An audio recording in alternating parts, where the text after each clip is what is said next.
Here we go, gentlemen. We are on.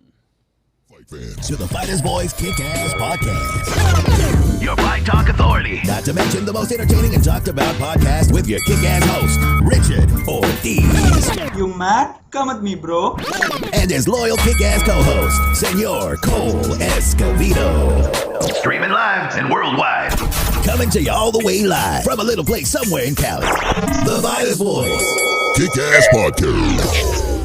I lost you. Hey, ladies and gentlemen, we're live here. I would say Mad Productions, but we're still mad at our production. Today, we have some technical difficulties today with our co-host, but nevertheless, we're here on the show. We're about to rock and roll and make this happen. Ladies and gentlemen, our guest today, his resume is just crazy, man. I mean, people wanted him from ABC, CBS, NWA, you name it, they wanted him. This man is a photographer, started off in boxing, had a passion for the sport of boxing. His talent alone got picked up for MMA, and his talent later on just slid over to the MMA world. He still loves doing boxing. This man is a podcast guru, constantly has shows. The only man that I know that'll shoot an entire show while in the hot tub without company. Nevertheless, ladies and gentlemen, the one, the only, the legendary, Mr. Don Mcguire. Welcome to the Fighters Boys, Don.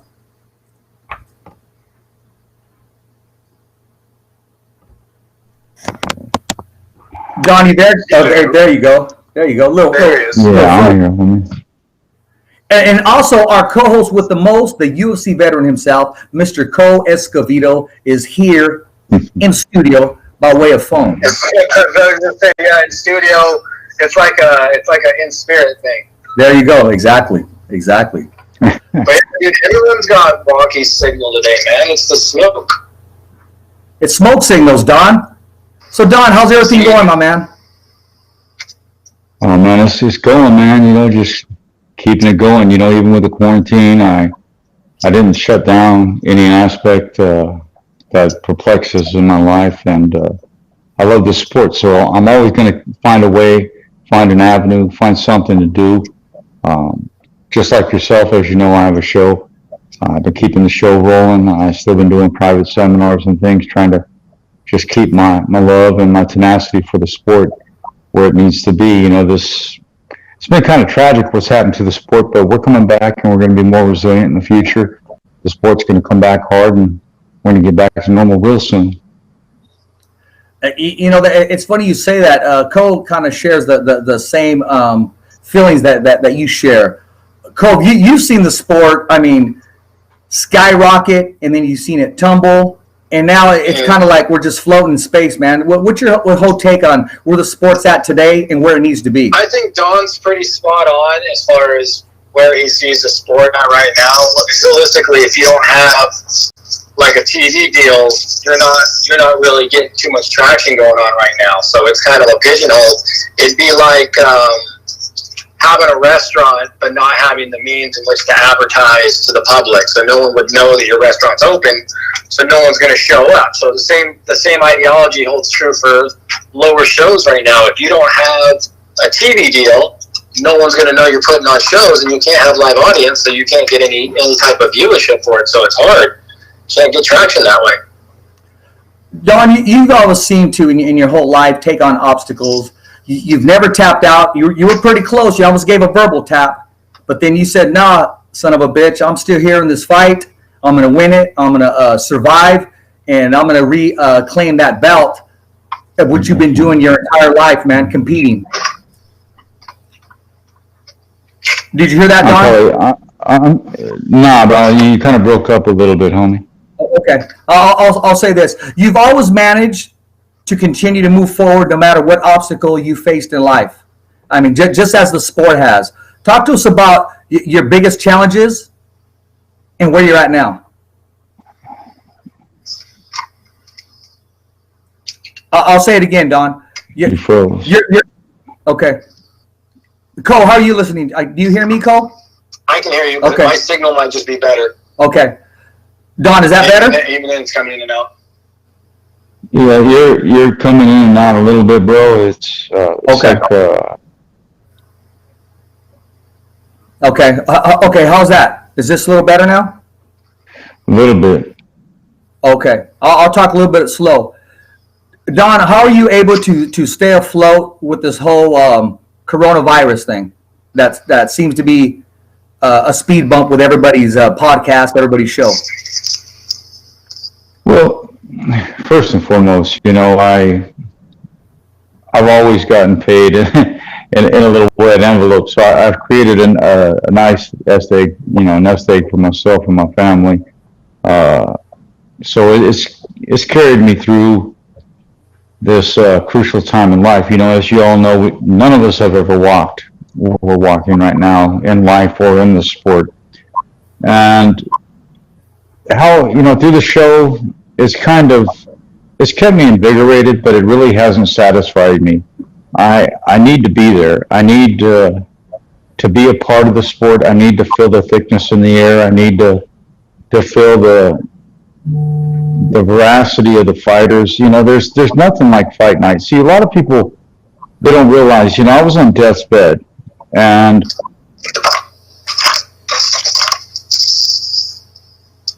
it gave me hope. It gave me who I am.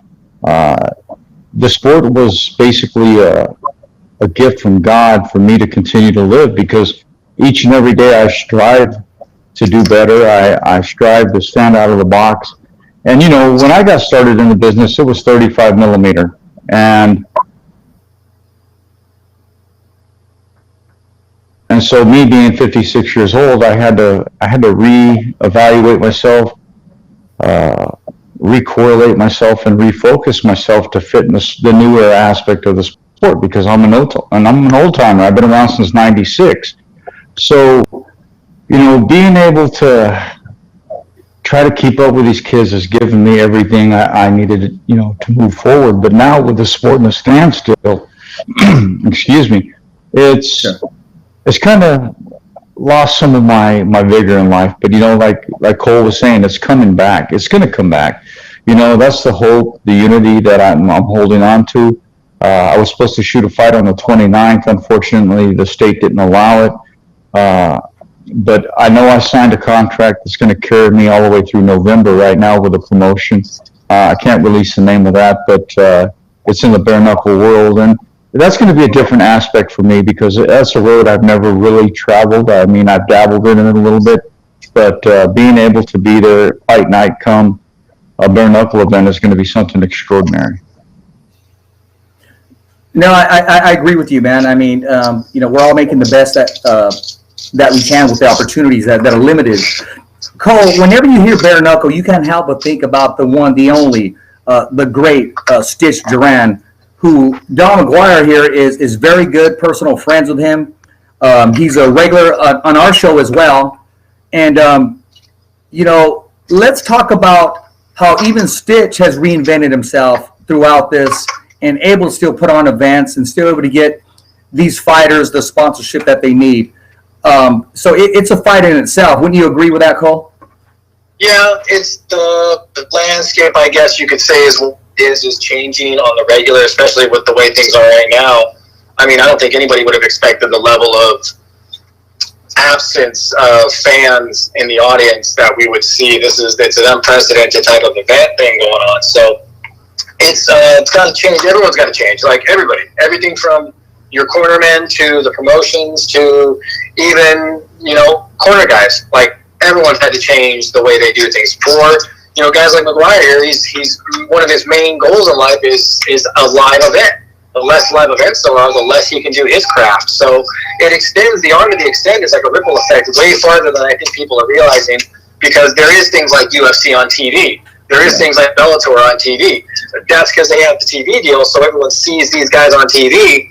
And I don't think they realize the larger scope of things as a whole, as MMA is as a whole right now. Like the UFC is doing great, but everyone else is doing really bad. Well, I agree and kind of disagree with that because one thing that I'm seeing now, like with bare knuckle fighting championships, and it's unprecedented. They created their own app.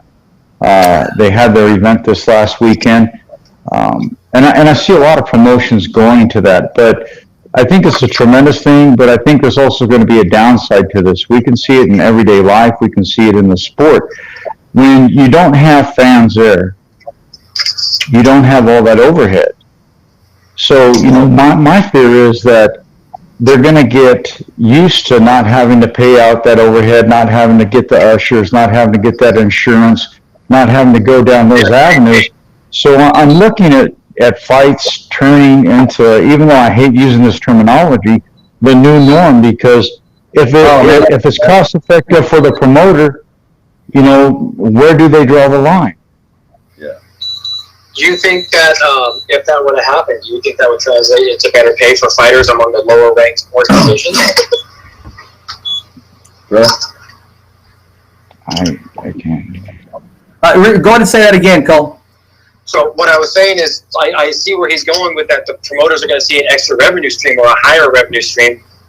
But without the fans in the audience, do you think that revenue stream that they're making from overhead, do you think that'll translate into better purses for the lower tier level fighters? Your AAA level guys? You guys are breaking up on me. I apologize. No problem. Basically, I'll kind of jump in there. Even though the main names, the big names, aren't really getting the purses that they're used to, the plus side is it's opening doors for the opening acts, for the prelims. They're getting opportunities they normally don't get, and purses they never get. Yeah, it's a higher level of exposure right now for them. Yeah, that's agreed easily. Yeah. So you know what? We're still going to kick ass through this show tonight, and there's nothing going to be like it, especially when you come in studio next time, Don. But I'm not going to make any excuses. We're going to make this happen. What's the biggest challenge besides getting that nice white envelope in your hand? Been following your passion and being able to give a platform to these fighters? Well, it's kind of a personal issue, and I don't speak very much about it, but you go back about 15 years ago, I lost my leg, and I was going to walk away from the sport. I thought the sport was gone. I was told I would never walk again.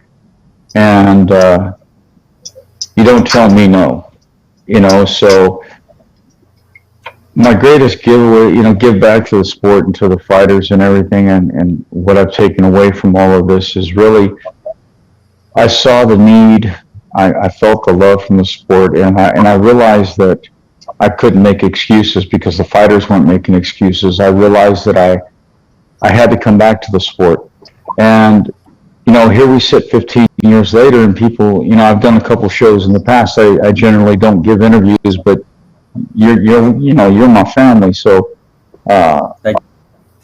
people ask me, would I change a thing? No, because I became a two-time Hall of Famer after I lost my leg.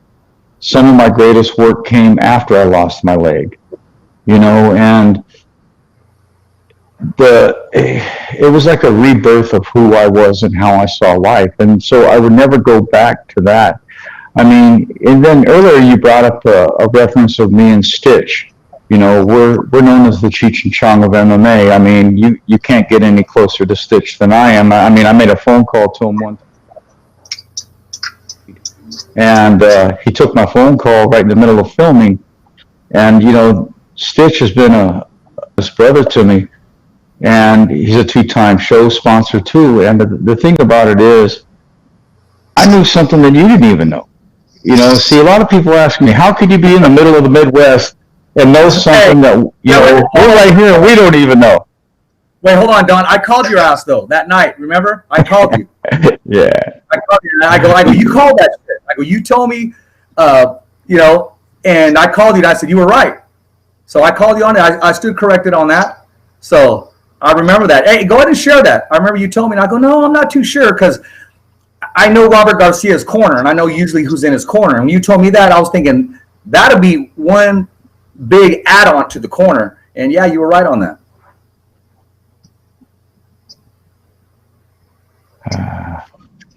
You froze on me again, homie. There you go. Oh. I couldn't hear the last part of that, man. I was giving reference. I remember we talked about that. And then we ended up, you said, hey, isn't Stitch Duran in the corner of a certain fighter? And I said, okay, well, that's Robert Garcia's fighter. I think he has his own cut man. And he go, no, I'm kind of thinking he's in there. And I go, no, I don't think so. Lo and behold, I'm watching the fight. Who do I see in the corner? Stitch. Exactly. Who's the first person I call? I think it was like 11:30. I don't know. I called Don and I said, you were right. I said, you mother effer, you were right. That's exactly what I said. Yeah, you did, bro. Yeah. That's this funny thing. It's a blessing to be part of the 1% of the sport. I mean, the brotherhood, the knowledge, and that the passion that we all exude with each other it's trust. And that's what I want people that are getting into the sport, people that are already into the sport, whether it be boxing, Muay Thai, MMA, bare knuckle, take away from the relationships, take away the fulfillment and getting to know people and understanding people, because everybody wants you to think that everybody's enemies. You watch TV and they think, oh, they got this beef with each other. But in reality, you go 12 rounds with somebody, you go 7 rounds with somebody, you go 5 rounds with somebody, you got the greatest respect in the world for that person. Even if you walked into the cage, the ring, the mat, whatever, have an animosity with that person, you walk away with a brother for life. There's a very minute aspect of the sport that doesn't. But, I've interviewed thousands and thousands and thousands of fighters. And I got to tell you, you ask them what is the most relevant part of their aspect in the sport, and they're going to say the relationships, the brotherhood, and the sisterhoods that have been created. Cole, you could definitely identify with that. I mean, you've had some, it was before fights, and you guys left, and you guys got relationships that are still strong today. Would you agree with that assessment made by Don? Oh, yeah. Yeah, 100%. It's just there's something about doing competitive sports at that type of level, like a combat sport level, against another person, like essentially a stranger, and then to be able to walk away later, you almost know that person better. It's weird. It's hard to explain. Like, you find a guy and you know that guy better than you did before, even though he was a stranger, but you and the type of person he is. The relationships you build at the gyms and stuff, same thing. Those are things that where you get all kinds of people from all kinds of walks of life. Like Fight Club. Take the movie Fight Club, for example. Nobody talks about Fight Club, but it's got people from all different walks of life, and they all come together for a sole purpose together. There's a common goal. And that's what he's talking about, is you make relationships with people that you might not have ever interacted with outside of that gym. You just don't walk in those circles. And you're now buddies with them because you guys train together and you sweat and you bleed together. It builds bonds and stuff that you're not going to get at a 9 to 5, I guess would be the way to say it. Well, we always say you share blood, you become blood. No, very well said. There's also a respect, fighter among fighter. Let's talk about the respect and also non-respect with social media. Well, I don't say social media, but with media, different outlets, different platforms. You have some that may hate on others. You may have some that may compete against others. And there's some that at the end of the day, there's respect. And there's some that they don't know anything about respect. What's your take on that, Don? Yeah. Well, the media business, man, I'm going to tell you, this is the fight business. Yeah. You and I know that personally. I did a show. I'm not going to mention the show. I did a show a while back, and they basically had attacked you, and they didn't know that I knew you as well as I do. So it was kind of like, you're barking up the wrong tree. Real recognize real, and I'm transparent in life. The first thing I did was I let you know what's up because I roll that way. If I'm going to say something behind your back, I'm going to say it to your face. That's the way I've always been in the sport. But media, I go at it a different approach than most people. I've thrown Colby Covington off my show. I've thrown Tyron Woodley off my show. I'm not going to have certain aspects perplexed in my life. I'm a firm believer in you respect your opponent, you respect the sport, and you respect my listeners. And a lot of times, like, you do a show and the guest doesn't show up. But you know what? I'm not disappointed in me. I'm disappointed in them because they didn't let me down. They let their fans down. Their fans are tuning in to hear them. So if you don't show up for a show, that's on you. And the way media goes about things, it's so cutthroat. I mean, I do this show. I make $0 off it. My sponsors pay my studio costs. I make no money. So I do it out of the pure love, my heart, and the enjoyment. And these fighters thank me, but in reality, it's me who needs to thank the fighters because I sit back. I just had my 500th episode, and as the fighters was, and I tell you, I had nothing but legends. I didn't have to ask a guest one to come on. I had people from the inception of MMA, boxing, and Muay Thai hit me up in the first 20 minutes asking could they be a guest on my show. And people say, well, how do you rate? And media attacks me on those variances, but they don't understand that I'm a photographer in the sport. I've shot these people. I've broken bread with these people. And I know them every day in life. We talk on the phone just like we do on a show. So there's that hate level that's there that you can't get rid of. You can't walk away from it.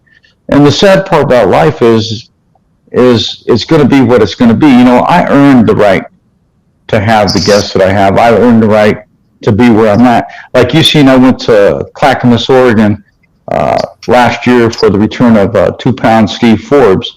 I did some pictures at the fight. I did interviews. I did commentary. Those are people that are part of my life, that have been a part of my life. And to be able to come back to the return of the former IBF world champion, I mean, it was a 32-hour drive because I don't like to fly, but it was tremendous. Then you look at Paul Vaden, and, me and you still going to get together to do a show with Livingstone Bramble, homie, because I think a lot of people don't pay or give enough attention to the sport of boxing of old. I think they seem to overlook the path that created them. No, I agree. I agree with you on a lot of notes there. And the main thing is, first of all, I appreciate that. During that time we had a conversation, and someone lit us up. Cole, I shared with you briefly. And the thing about it is, when I was tagging people today, here's the bottom line. I don't even know if I tagged them. You know why? Because I don't even know who they are. Yeah. So, I mean, it's just we're going to continue to do what we're doing. And, I know who they are personally, and we reached out to try to help. But a person like that, you just can't help because they need to help themselves to just check themselves. Nevertheless, we're moving on. But, Cole, we've done with that. I mean, as we came into Fresno and I would say took over the area. I mean, we started from the ground up. We're still working our way. Wouldn't you agree with that, Cole?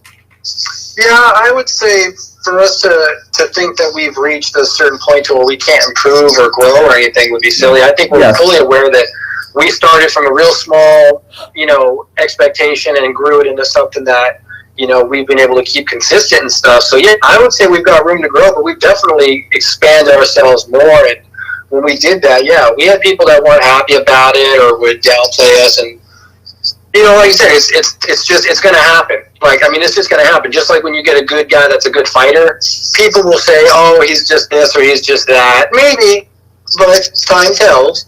And we just kept staying consistent, So that's really... I don't know, man. You know my opinion on that, dude. I've never really paid too much time to people that hate and want to talk down to whatever it is I'm doing. Like, it doesn't really bother me. Like, there's always going to be negative criticism, and I don't mind constructive criticism. Yeah. But there's a difference between constructive and just negative negative feedback. It's just like, well, you're not even giving me anything there that I can work with in order to improve or to change that. You just don't like it because you just don't like it because it's better than what you're doing. And I can understand that, but at the same time, I don't really waste too much energy on it because it's not going to help me grow. It's not going to help the show grow, and that's it. Yeah, no, why waste time on seeds that won't grow? Exactly. Yeah, can I add something to that real quick? It never goes away either, bro. I've been doing a show for 17 years. And, one time somebody told me, let your haters be your motivators. I said, bro, I heard that years ago. You know what? There comes a point in time where it just gets old. I've been doing my show for 17 years, and they still hate on me today like they did on day one. So I just overlook it. Yeah, and I think that's really the only thing you can do, because otherwise you're just spending energy on negative stuff. That's just silly. Well, hey, I wouldn't be on this show. I wouldn't be on this show if y'all weren't doing it right. That's right. Thank you, man. Appreciate that.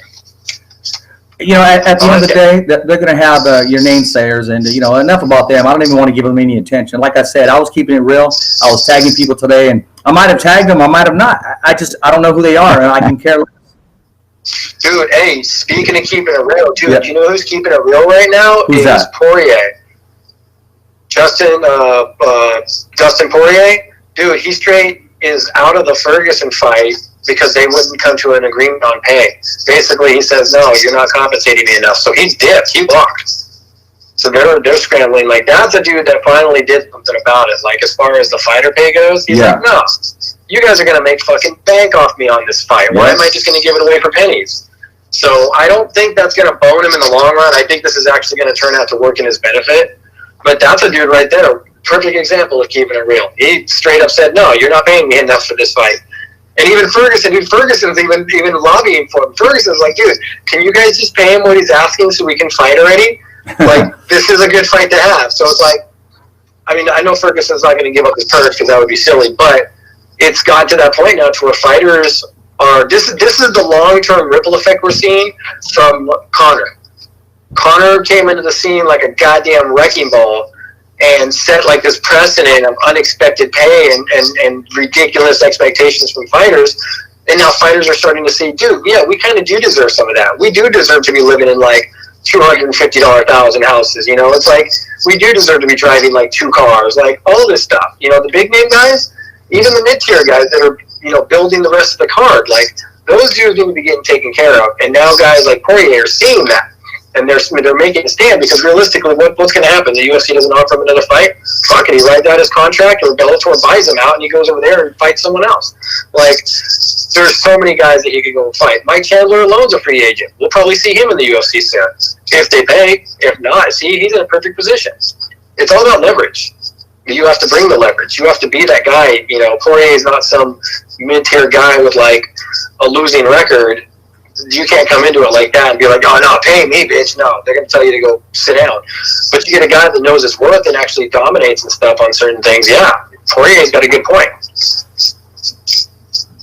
No, I agree. He had to take a stand. He didn't settle. Don, I want your take on this. Talking about not settling. I mean, you know as well as I know. I mean, as soon as Canelo signed that huge, obese contract with DAZN, you just knew it wasn't going to be a happy ending. Whether it was for the fans, the investors, or even Canelo maybe getting beat early in that contract, which didn't happen. Now he's suing not only DAZN, but Oscar De La Hoya. Do you think he's going to smile all the way to the bank when it's set and clear? Maybe sign on with somebody else after they settle out? But at the end of the day, he already missed 2 key dates, Cinco de Mayo in September. And he usually banks on those dates. Can you hear me now, Don? Don, you there?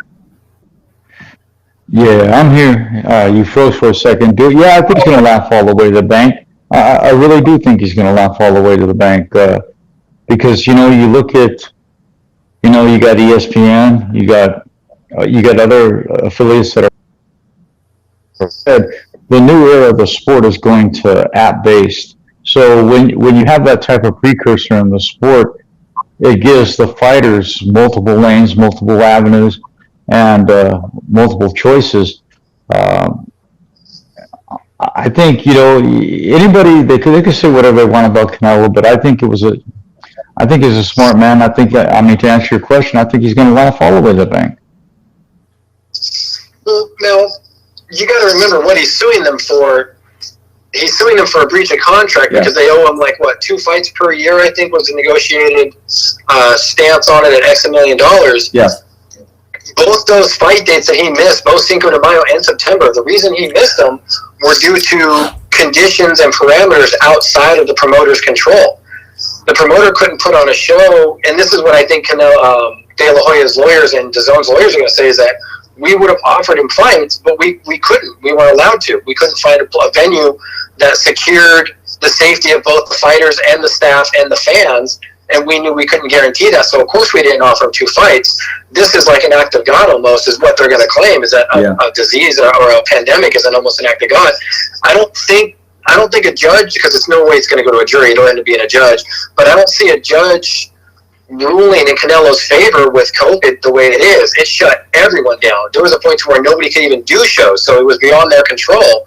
So UFC is the only one really doing shows. So a couple Top Rank and a couple other guys are just barely starting to do it. So now if Canelo could turn around and prove that another promotion offered DAZN and offered Golden Boy to use one of his fights on his contract on their show that had sanctioning somewhere, then maybe he has a case if they turned it down, because at that point they prevented him from using one of his fights and getting paid.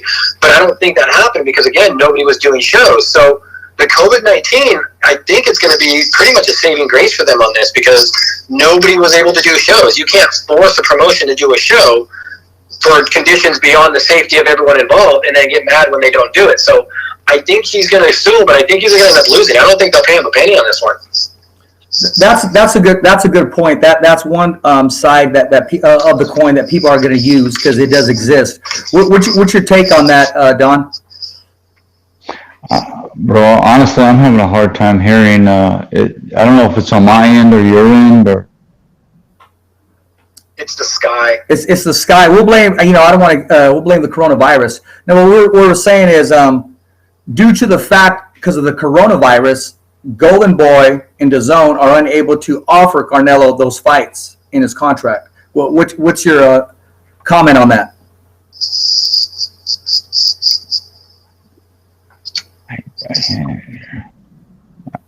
I'm sorry, homie. I can't hear. I don't know if it's my connection or. Okay, well, it's the internet over the air right now. The sky is just horrible in California right now. Just go ahead and jump in as you want. I think I can't even really comment on that, Cole. Honestly, I want to, and I don't want to get it wrong, only because of my relationship with Golden Boy. But at the same time, what can you do because of the coronavirus? Although I will slip this in, before the coronavirus, they missed an opportunity to have him build last May. So that's as far as I'll go on that lead. Now, that may be what he's suing for. So, too, like I said, I don't know the specifics of the lawsuit. So he may be suing them for fights last year that were promised that never materialized, which were in their control. So, I mean, this is an assumption based on the fact of him suing them for fights this year, which I don't know if that's 100% accurate or not. So my opinion could be totally flaccid just based on the fact that I'm basing it on an assumption of fights this year. So if it were fights for last year that didn't materialize, that's different. But, I mean, at the same time, though, if it's for fights this year, I can't imagine that Canelo's lawyers are cheap. So to sue DAZN and De La Hoya, they'd have to have in their mind a pretty solid case. You know what I mean? Yeah. So they might have grounds. So like I said, if it sounds like it might be based on fights last year that were supposed to materialize, but if it's based on fights this year, I just don't see how they could expect the organization to put on fights during COVID and be able to sue them when it doesn't materialize. So I'm not sure. No, there's some variables there. No, I agree. You made some good valid points there. Don, are you still with us, buddy? I think he's just having a hard time getting a connection. He's out of state, isn't he? Yeah, he is. But that's the thing. If he's out of state and getting through to California right now might be the challenge. I'll tell him to relog in again, and then we're going to continue to go and. But while we're trying to reconnect Don, though, we can go over a couple of results that we had this over the weekend because Bellator. Yeah, please do. Going over the weekend. So while we're trying to re-kick Mr. Mcguire there, over the weekend we had Bellator 245 and 246. So we had a Davis Machito rematch. That went down in Davis's favor on this one. You want a split decision. I heard it wasn't really all bad. It didn't really was more of a lackluster fight. Kate Zingano, she's been one that I was curious was going to do once she left the UFC because this was her debut. That's right. She got a decision win, which a unanimous decision win. It's still a decision win. A decision win isn't how you want to start off your debut with a new organization. You got to give them a little better, I think, than that. You always want to come in with fireworks. What? You always want to come in with fireworks and impress your new boss. Yeah, you definitely want to come in and show them that they were. It's a well investment on their end that they're not getting boned by picking you up. So, another Bellator debut on the card was Taylor Johnson. He won with not just a heel hook, but an inverted heel hook. So that's not easy to do. That's upside down, belly down kind of thing is what you're looking at there. But he got a Bellator debut W as well. The next card on the 12th, Bellator 246, we saw a mix-up between Archuleta and Mix. That was a unanimous decision win for Archuleta as well. But that moves him up to, I think, no, that's Mix.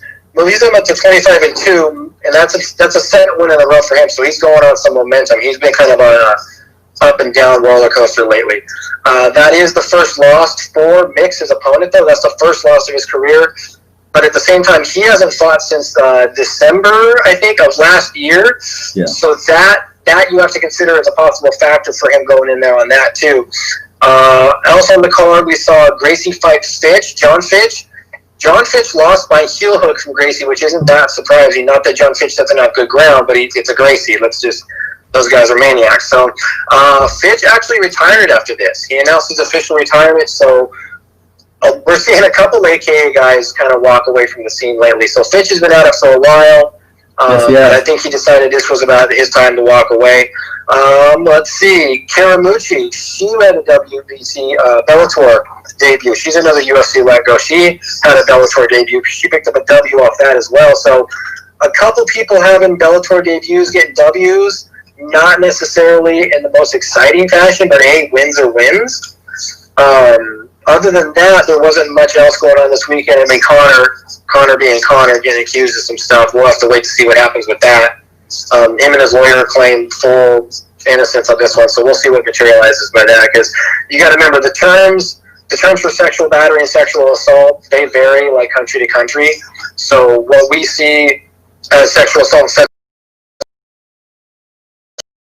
battery in the US, he around without a shirt on or walking around in a Speedo, and that's a sexual battery there because people have to see it, so you're offending them. So that could be, I don't know, but it's fucking Conor McGregor, so you never know.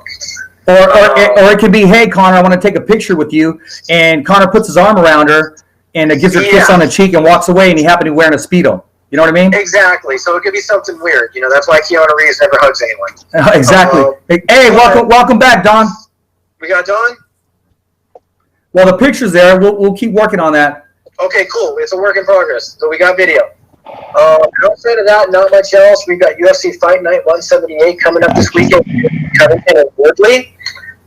I'm actually going with Woodley. Woodley's on a stay alive status at this point. He's on a 0-2 streak right now.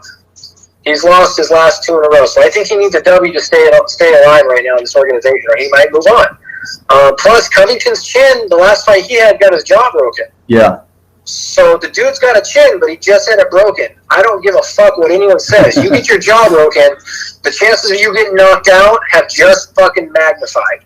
Like, really, it's magnified. It's simple science, physiological science at this point. So I see Woodley with the win on a knockout on this one, and then Cerrone's back at it. He's fighting Price. Dude, Cerrone's been on a 4-fight lose streak. The Conor one was the 3rd fight in a row, and I think he just lost a decision. So he needs to get a W, and I think the level of competition that Price has faced gives Cerrone that opportunity. I think Cerrone can get out the win just based on his level of dangerousness, that's not even a word. Well, you made it a word. Threat. So I think Cerrone on this one, plus Cerrone really needs a win. So I think he's going to feel a little pressure. I honestly thought he was going to retire after the Conor loss. Yeah. I thought that was going to be it. So I love watching him fight, but I think he might be. This is 4 in a row. That's a lot. Yeah, At this stage in his career. And this isn't me saying Cerrone should retire. I'm just saying at one point you do need to take an objective look at your career and where it's at and what stage it's at and be realistic with it. Exactly. Hey, Don, are you able to copy anything, Don? Don? Because we can hear you talk. If you can hear me, man, make a statement, my man. I like Don's expressions. He reminds me of me when shit don't go right. KP's probably going, yep, exactly.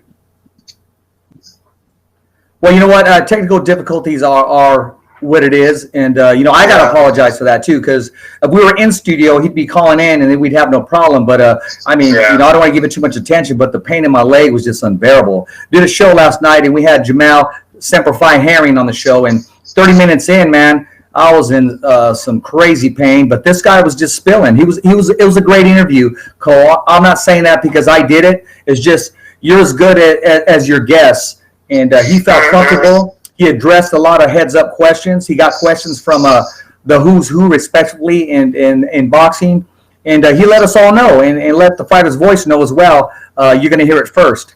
So he's definitely somebody we want to have back that supports us and want to continue to support him. Hey, Don, you there, buddy?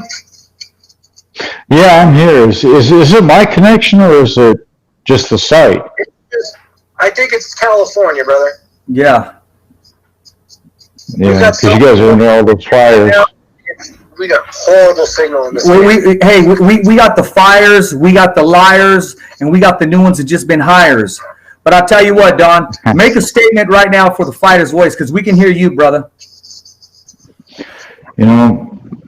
I just want to thank the fans, the fighters, everything. Because I plan on making this announcement on your show, and a lot of people don't know that, and not even you knew this, but as of today, I'm resigning from shooting in the sport. I'm going to take a step away and walk into retirement. To me, it's better to go out on top than to go out an afterthought. And I just want to thank all the promoters, all the fighters, all the fans, all the inner workings of each and every promotion that I've ever had my hands in. I just want to thank each and every one of them for giving me 24 tremendous years of my life. It's been great, but I'm 56 years old. And I think that it's time for me, like I said, just to step away on top instead of an afterthought. Not a bad approach, brother. Wow. I'm taken back by it. I've studied your career since we started talking, and your camera lens, and even the first one actually should be inducted into the Hall of Fame itself, and just be there as a landmark for fans to know that device have given everybody memories, pictures, just everything you've captured in there, because exactly those special moments, because you captured life behind the lens.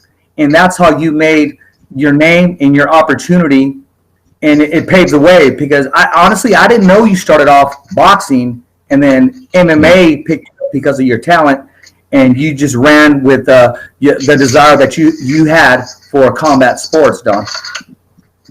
Yeah.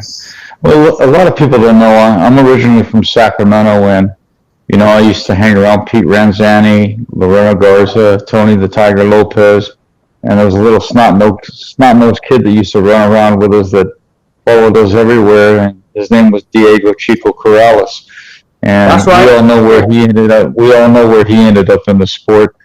It's a true blessing. One of the greatest moments in my boxing career in that aspect was when James Lights Out Tony gave me the moniker of Dandy Don. Didn't really like the nickname. Didn't really like it. But when James Lights Out Tony gives you a moniker, you live with it, you accept it with pride, and I'll forever always be grateful to James Toney, the sport of boxing. I'm going to continue to share them on my show, as it's the future, of where I'm going with who I am. I just think that after 3 back surgeries, being inducted in the Hall of Fame twice, and going from shooting 42 weeks a year to 32 down to 20 something a year, it's just time for me to focus on life and give the fighters a greater voice. As people don't know the story, they know you're the fighter's voice and I'm the fighter's voice with Don Mcguire, and I think that's one of the greatest aspects that's ever perplexed in the sport, because at a certain time we didn't know each other. We talked and we understood what the value of each show meant, and even though the names were the same, but it's not about us, man. It's about the fighters. Yep. And that's what we're here for. We're here to give the fighters a voice. And even though we have the same name, we still roll the same blood. We still respect the same people. I have no animosity. Me and you, when we first met, we talked. I understood the story of why you took the show, the name of the fighter's voice, and thumbs up for Richie, bruh. Anybody that would disrespect that is a fool. And like I told you on the phone when we first met, you know what? I can't do nothing about that, man. You be you, and I'm gonna be me, because what you're doing it for is a lot more important than what I'm doing it for. You're doing it for your blood. You're doing it for your family, and it's what keeps you motivated. It keeps you going. And even though we cross paths, we never had a word of ill animosity towards each other. We share the same world, but we don't disrespect each other. And see, that's something the sport needs to learn and realize. And a lot of these media guys need to learn and realize that we can all come together, because it's for the betterment of the sport. And it never has been about you. It has been about Richie, and I love that, and God bless you for that. But other than that, it's not about us, man. We're here to do a service and to give the fighters the best interviews and make them look as good as we possibly can, and tell their stories truthful, and let them share a side of them that you don't get to see on TV or on social media. And I love being a part of the fighter's voice conjoined with you, because together, man, we could rule the world, dog. I agree with you, brother. I agree with you, man. I mean, very class act statement, brother. That's even the right phrase. But since I've talked to you since day one, and I spoke to Cole about the conversation we had, and we always kept the class. I do want to say this, my man. So we're talking about you being raised in Sacramento, correct? Yes, sir. Okay, we all know who's going to shock the world next. And I'm talking about the opportunity given to this man. He's been waiting. The stage is set. The opportunity's there. They're falling in place. Cole got a part in it as far as the management type. And we're talking about the beast. I don't want to say the beast is back. The beast is on the attack. And you're going to see that take place on the undercard of Mike Tyson and Roy Jones Jr. Give us your whole take on your relationship with Blake the Beast, Don, and where you see this fight going and what's it going to do for his career. Oh, man, now you're touching on my heartstrings, bro. Blake the Beast McKernan, a true warrior, man, a true brother, a tremendous man that not only fought for our country, but stepped it up in the sport at a later age and proved to many that he's multifaceted, multi-talented. He's going to go in there against Badu Jack, and he's going to shock the world, bro. Sitting at 13-0, got one of the best left hooks I've seen in the business at that young age. I think he's going to be the pride of California. I think he's going to shock the world, and and knock out Badu Jack. I don't even think he's going to go past the 4th round, bro. To be quite honest with you, I think he's going to represent California with pride. Right on. Blake's definitely going to come out and try to make a statement. He doesn't want any question, any doubt, anybody to think, oh, this was a one-off. He wants everybody to realize that he has done what he needs to do to take it to the next level is what he wants to go out there and show. He'd rather get it done. If it takes 10 rounds, he'll do it in 10. If he can get it done in 1, he'll do it in 1. Like, he genuinely wants to go out there and show everybody that he has been working his ass off, and he's just, this isn't a one-off for him. This isn't like, oh, hey, get the spotlight and the dip. This is, I want to bang back into the scene. I want to explode back in, and a guy like Badu Jack is literally like the right opponent to do that with, just because of the notoriety that Badu Jack has and the type of level of experience that he brings. It's actually a perfect test for Blake to take and show everybody, hey, I was just taking a vacay. I don't know what you guys thought of me, but I was just on a vacay. So that's the plan. John, One thing. Can I jump right here real quick? One thing I want to add to that. One thing I want to add to that is, see, many people don't know that I've been interviewing Blake the Beast McKernan since the beginning of Blake the Beast McKernan's career. And, you know, a lot of people say, you know, why does Blake tag your page all the time? But the only reason Blake tags my page all the time is because we go back to that family scenario. You know, I've been there since day one, and I'm going to be there till the last day. You know, I might be 90 years old on his last day, but I'm still going to be there because I'm always representing California. And Blake the Beast McKernan, superstar, baby, superstar. Right. Yes, sir. Yes, sir. People just don't know it yet. That's all. Hey, can I bring up one more fighter? Can I bring up one more fighter real quick? And I didn't mean to cut you off, Cole. But another talent that Californians and the rest of the world are going to be taking notice, who did sign with the Zone, did sign with Golden Boy, is Victor Morales Jr. Yes, sir. Yes, sir. The Tornado, El Tornado. Yep. Yeah. Victor Morales Jr. We sponsor him through a subsidiary company, through one of our sponsors. I saw him fight out there in Clackamas, Oregon, on the return of 2-pound Steve Forbes. And I got to tell you, man, I give out Fight of the Night bonus, and I had to give it to Victor Morales Jr. I'd seen the kid fight plenty of times. That was one of the main reasons why I wanted to go out there. I've never seen a young prodigy. You know, and a lot of people say, well, how did he get where he got? Well, you know, you got to look at the whole career. He had probably one of the longest amateur careers of any boxer I've ever met. And it was kind of a downside to that story. He fell one day short of being part of the Olympic team. His birthday was one day too late. And, but he stayed an amateur for 12 years, and then he got into the pro ranks, remains undefeated. You know, the kid is smoked. You know, that's the future of the sport right there, too. You know, you put Blake the Beast McKernan and Victor Morales Jr. together, California's got two of the top prodigies in the market right now. Yeah, I would agree with that. I agree with you. I posted a picture of Victor this morning. Both him and his father, very kind people, along with their wife and their family. And if you get Victor's dad talking about some classic cars, man, you're talking about a 3-hour conversation easily. You know, and another kid that you guys got out there, he's a little bit, he's down, I think, in Modesto Merced, is Chiquito Hero, man. Chiquito Hero under Jesus Hero, that kid's fire. He just turned pro, got his first fight in Tijuana, Mexico. Man, y'all are killing it in the boxing scene with these young up-and-comers, bro. I'm telling you. You know, California doesn't realize how much talent they got in the boxing world.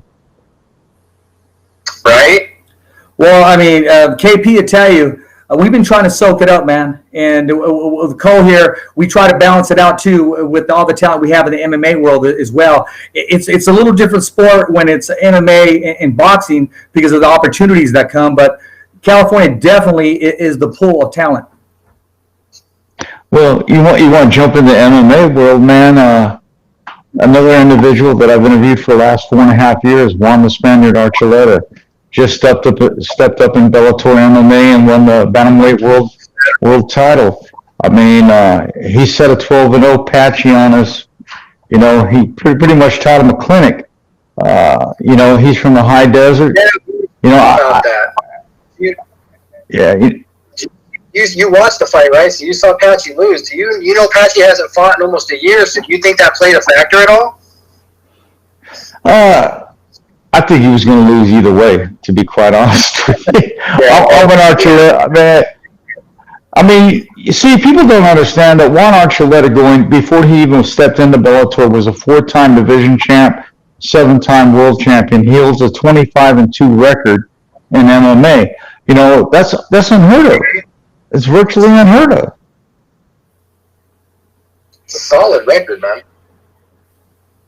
Yeah, now, the rise of the Spaniard. What kept him from finishing Mixie? What was that, brother? What do you think, because he won a unanimous decision, what do you think kept him from actually finishing off Patchy? I think, you know, to be quite honest, I think Juan underestimated his jiu-jitsu, Patchy's jiu-jitsu. Patchy really owned the first 2 rounds. I think he underestimated it. I think he thought he was going to be able to overpower him with his wrestling ability. You know, but I don't want to take nothing away from Patchy. You know, Patchy went in there against a seasoned veteran, previous world champion. You know, Patchy's going to be one of the greatest, you know, young and up-and-coming fighters in the mixed martial arts world, too, because you don't just go in there with someone like Juan Archuleta and take it to a decision. You know, the kid's got talent. You know, I honestly thought he was going to finish him off. I spoke with Dean Lassiter the other night, and I think it was in the 2nd round. Patchy actually had the choke, but didn't realize it and repositioned his arm, and when he did, Archuleta caught it and was able to stand up. So the fight, that's what I try to tell people. A fight can go any way. It doesn't matter what your record is, because I've seen some of the greatest world champions walk in and get beat by slouches, you know. So, but I was rooting for Archuleta that night. You know, I admit, as a journalist, I'm not supposed to be biased, but when you interview somebody from the beginning of their career, it's kind of hard not to be, bro. It is. Yeah, you get a little bit of investment into them because you see them succeeding at what they love doing. It's hard not to feel happy for them. Yeah. You know, I know it's not good to mix politics and sports, but do both of you mind if I ask you guys a personal thought, because it's something that's been eating at my heart? Well, you look at Leslie Smith. You know, at the end of her fight, she put on a shirt that said, "Arrest the police that murdered Breonna Taylor." And I've been in this sport 24 years. I do not think politics should be evolved into the sport. I don't think the promotion knew about it. If they did, shame on them. But I know Bellator, and I know Bellator doesn't rock that way. She put the shirt on after she won the fight. Where it goes, I don't know, but I think it's something that needs to stay out of the sport. Yeah, I mean, it's hard because, like, I treat MMA and people spreading their personal politics. Here's the thing. Do we think they should do it? No, but at the same time, we're giving them a public platform to entertain us. So it's hard to really pigeonhole them from their personal beliefs. If they are given a platform in which to voice those beliefs, we're already giving them the platform to entertain us. So it's kind of a double-edged sword. Like, we want them to be there to entertain us because that's what we're watching. But at the same time, you almost got to take whatever their personal opinion is. Like, take Colby Covington, for example. People hate that dude when he talks. But the UFC still uses him because, A, he's a good fighter, and B, he puts asses in seats. I mean, technically it's streams now, but he puts asses in seats. So they don't really care what his political beliefs are. I mean, you can't. They just care about whether or not he's a good and entertaining fighter. So I imagine Bellator has probably asked fighters not to do that. But at the same time, I don't think they would ever restrict anyone. It almost be like censoring literature. You read literature for entertainment. You can't start censoring it because some of the stuff that's in it doesn't, it offends you or something. So I think they're kind of taking the neutral stand on it. I think they might have known about it, but said, hey, it is what it is. We can't control what the personal politics is you want to spread, because you can't take anyone's personal belief and attach it to Bellator right away. That would be, but people do it all the time. They do it to the UFC, and Dana White constantly has to defend the UFC and be like, we don't believe that, blah, blah, blah. So it's a hard spot for Bellator. They may not agree with it, they may agree with it, but they don't want to take a political stance. I think they're taking the safe spot. Yeah, I have to agree with you because, I interviewed Colby Covington from when he was an amateur all the way up until he had the incident in Brazil with Damian Amaya. And he was set to come on my show the following Tuesday after that fight, and I told him no. And he was a little dismayed because it was always, that circle, And, I told him no, and he asked me why. I said, well, because a third of my fan base is from Brazil, and you insulted the country. And, his mom hit me and asked me, well, will you let him talk about the Fabrizio Verdum incident? And I said, Noel, I'll be honest with you, I'll go ahead and let Colby on the show. So, I have to agree with your ideology. We put those people in that position, so at the same time, whether we agree with it or not, we still are right to freedom of expression and freedom of thought. So it's kind of like you said, it's a catch-22, bro. Yeah, and exactly. I think Bellator is stuck in that awkward position of, well, crap, we don't want to promote one way or the other, because they don't. They want to stay neutral. They're just trying to put on fights.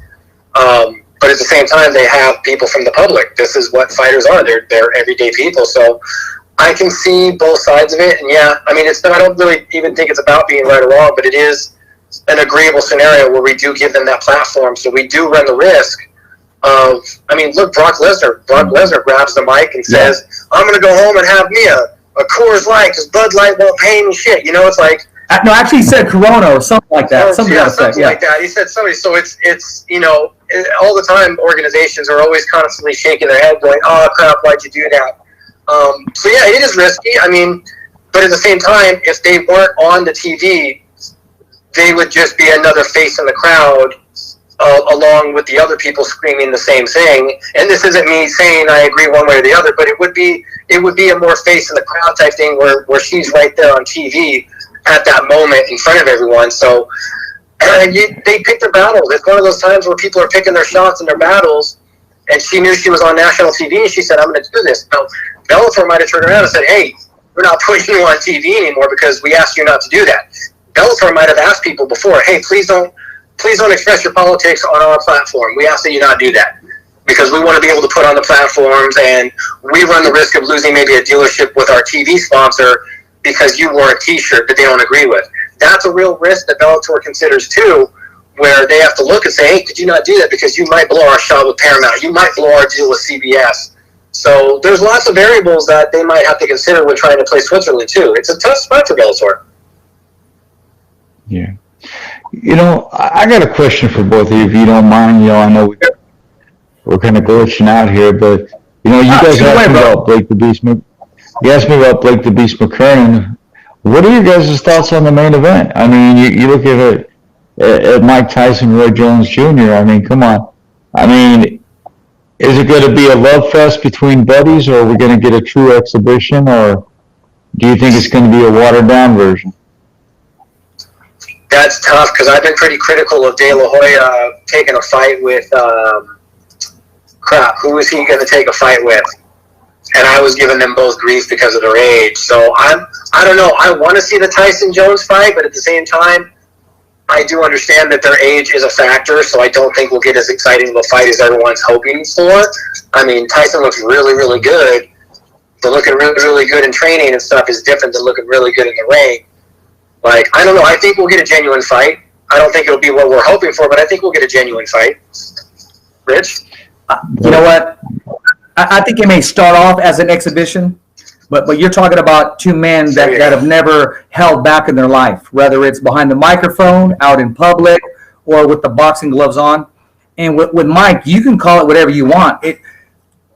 Once it clicks on, it's on. You're not going to tell this man, I don't care what size gloves you have, to hold back. I don't think Mike Tyson's ever threw a jab in his life. You're going to see a Mike Tyson come to the middle of the ring, and you're going to see some flashes of the old Mike, especially of Roy Jones is able to land a counter left hook or what have you. Then it's on. Spark him up. It's on. You may see something happen in the first round because they could agree to it and say it's an exhibition. But when that light goes on, when you got a tiger and a monster, and he only knows one gear, you're not going to change gears in his life at this point in his life, exhibition or not. Yeah, I never thought he would come back. Look back when I shot James Quick Tillis against Mike Tyson, and James Quick Tillis was the first person to ever go the distance with Mike Tyson. Yeah. And, and the man's a beast, but, you look at the age perception and the thought perception, and I got to say, Mike Tyson, comparative to most of the boxers that came up in that era, he's got a little bit more, brains than I would expect from a boxer that has been in as many wars as he has, and I think you're right, man. I don't think Mike can hold back. I think he's going to get hit, and I think Mike is just going to fire on because that's all Mike Tyson knows how to do, bro. Yeah, and you may see him waste some energy because I don't see Roy Jones standing with him. I see Roy Jones using his legs, which is at one point were the best in boxing. But it is going to be a small ring from what I hear, and I think he's going to give the fans what they want, and that's two guys compete, even though they're in their 50s or late 40s, what have you. And Don, if they ask you to take a picture of something, you're going to give it your best. Even they said, "Oh, it doesn't mean nothing." You're going to say, "No, the lighting's not right, the shade's not right. I got to make sure I get that best shot." So, as a professional, win, lose, or draw, or retired or not, you're always going to give your best once your name is called. Yeah. Oh yeah, most definitely. I have to agree with you there because you know what, we are our harshest critics, and we don't know how to do anything half-ass. I mean, and I don't see Mike Tyson going out there and just giving it a little bit. I think Roy's in for a bigger surprise than I think he's thinking. But it's going to be a tremendous event. I think I don't know, man. I think Blake the Beast is going to give the main a run for its money, and that's because I'm a partial California boy, but the 916 runs through my veins. People out here in the Midwest don't understand why I still claim California, but there's just something about Sacramento and the 916 and that lifestyle that you just can't. Like they say, you could take the boy out the hood, but you can't take the hood out the boy. And that's right. It's always been a part of my life, and that's what's gotten me through this sport. I mean, let's face it, I've worked in a mob-ran business most of my life. The sport has cleaned up a lot in the last few years, but in the early days, I shot for the mob. I worked for the mafia. And you got to learn to be shrewd. You got to learn, to stand your ground. And I'm probably one of the best contract writers in the sport because I've been burned so many times, but you look at everything overall, where the sport has started and where it's ended up now. It's such a beautiful thing. And, getting the opportunity, we talk about, Oscar De La Hoya, he ran a little stint in MMA, getting the opportunity to be able to interview Chuck Liddell on his final fight with Tito Ortiz. A lot of people, you talk about media being cruel. Every bit of media said, I got Larry King sloppy seconds. Well, I will take Larry King sloppy seconds 7 days a week. That's one of the most legendary interviewers in the world, and people are laughing at me saying I got a sloppy seconds with Chuck Liddell, but hey, I'll sit in that seat 7 days a week, bro. Yes, sir. Right? No, that's a true legend, and you got to remember when Tyson first served his prison term in Indiana, his first interview that he conducted was with Larry King, done in the MGM Grand. They actually conducted that interview inside of the ring before he fought Peter McNeely. I know because right after that, we had the privilege and honor, and I brought my mom down to meet Mike Tyson for the first time, and we also met Larry King, who was a very nice man, and Larry King is a living legend. I mean, enough said. So Don, tell me, man. I mean, so what exactly do you want to? I don't want to say pursue. What do you want to accomplish with your brand? I mean, because you're out there, you're grinding, and you're consistent. That's the main thing. Rain or shine, you're always on the air. You're always having guests, and there's always conversations that you have with your fighters. What are you pursuing? What is the goal for you? What do you want to hit? What's that home run? What's that pitch that you want to hit? I just want to be able to, honestly, I don't know, man. It's kind of a hard question to ask because it's never been about me. Nothing I've ever done has ever been about me. It's always been about the sport and for the betterment of the sport or the fighter. But my main focus and goal right now is just to become the best at what I do. I'm still going to be going to events, and I'm going to do it on a media level now. But I would really like to really curtail my life into shooting jiu-jitsu seminars and doing private sessions with Rafael Lovato and some of the Gracies and different people. I just want to follow different paths and stay in the sport, but not necessarily work every weekend with a promotion, not put myself out there and not have to answer to a contract or anything. I just want to be able to give my main focus and intent on giving the fighters the biggest voice in the world, like you do.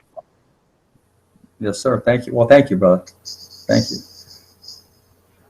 So, Cole, my man, what are we doing these days, man? I mean, you got your work, but you still got your hustle, man. You got these poker tournaments jumping off, man.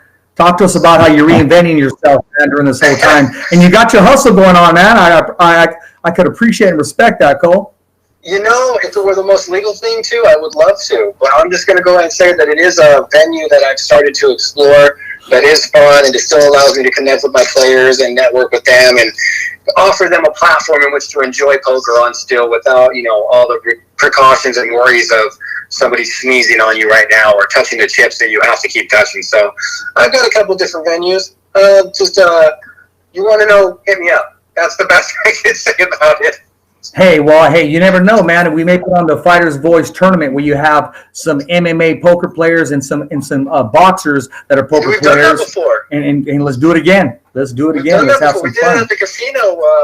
Doug Marshall was on it. I think David Espinoza ran it up. Kid Dynamite ran it back in the day at our casino. I ran the tournament, but we had all kinds of fighters. I think Gnarly Charlie was there. It was fun. I remember people. Yeah, it was fun. We've done that before. That's not a bad idea. No, right on, man. Exactly. Well, you know what, Don? I've already taken a lot of your time, man. But every time you talk, I don't even want to interrupt or anything because, I mean, the knowledge that you have, you're definitely going to be coming back on the show, and we're going to make sure we don't have any technical difficulties, man, because we haven't even reached the pinnacle or even scratched the surface with your storytelling, man. I know you got so many that you have with Stitch. You got so many that you have with every fighter. You got so many that you have a story today that has happened. And to make that announcement, to trust us and to make that announcement on the show, I mean, it's very it makes me feel really good, man, to have a veteran on here who's been there, done that. And to be honest with you, I was a little nervous today. And but I said, you know what? I'm going to be myself as I always am. I mean, there's been a lot of shows, and Cole knows, hey, let's bring our A game because we have so-and-so on the show. But Cole just said, hey, let's just be us. And I took that advice, and yeah, I appreciate you coming on the show, man. Hey, hopefully next time I'll have that Emmy sitting right there, bro. I'm up for an Emmy nod.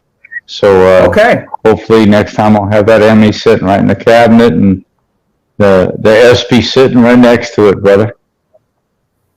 Hey, we're hoping that too, man. I mean, just to even be mentioned in that, I mean, that's wow. Yeah, you definitely paved the way, and you've earned everything that has come your way as far as it being rewarding. And I know you always put the fighter first, and you continue to do so. And the show is all about the fighter and giving them a platform. So I agree with you 100%. I mean, I've already been there, done that. You know, get the camera off me, put it on the brand is what I always say. Put it on the fighter. Most definitely, man. Keep doing what y'all doing. Cole, it was an honor and a privilege. Man. Likewise, man. Appreciate your time. Yeah, I appreciate y'all, man. Y'all have a good night. God bless, and I appreciate you having me on the show, man.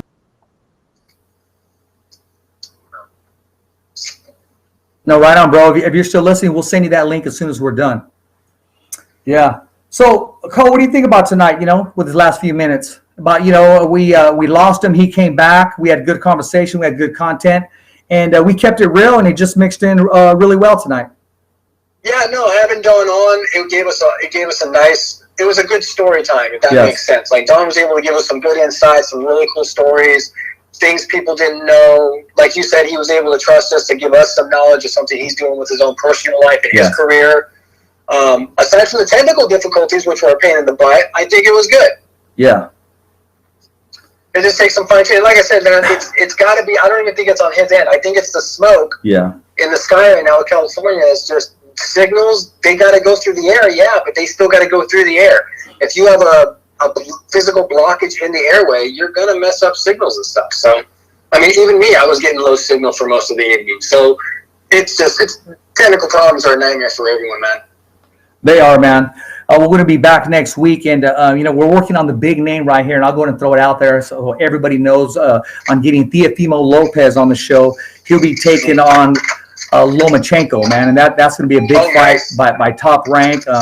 It's next month, and that's going to be a barn burner. So he gave us a verbal agreement. We're just working out the time and the dates. So looking forward to that. Perfect. Yeah, absolutely, man. I was watching some photos and stuff from some boxing events that were actually talking about that. That looked like it was pretty cool. I saw, like, didn't he just have a fight? Yeah. He I mean, leading up to this, he won his bout by knockout. So he's exactly. They have Lomachenko in the ring, right? Yeah, absolutely. Yeah, I remember that. That's going to be pretty cool. I was looking forward to that because both those dudes look like they whip ass. Oh, man, it's going to be a lot of questions to be answered when they get into the ring, man. So, yeah, we're going to make that happen. All right, my man, I'm going to go and let you go. Appreciate you taking time out, too, Cole. I'm actually looking at the picture KP is using. That's actually a pretty cool picture. That's like model status. And later on, when you see the show, you're going to realize what picture he used. I'll have to go on there and see the feed tonight and see what photo he used. I'm telling you, I can only imagine, knowing KP and his vast resources, what he used. Yeah, no, I like this. It's kind of cool, man. Hey, ladies and gentlemen, as always, it's a wrap here. The fighter's voice, the only voice that matters. Hey, the other half of the show, Mr. Cole Escovedo, UFC veteran. We're here for you, the viewers, the fans, and the followers and the supporters, and we want to thank you right now. And it's a wrap. Thumbs up for Richie. Thumbs up, baby. Fans, it's not goodbye, but until next week. Always voiceography at its finest. So on behalf of Richard Ortiz, Cole Escovedo, the special guests, and all the crew right here at the Kick-Ass Podcast, saying hasta luego, babies. And always, thanks for listening.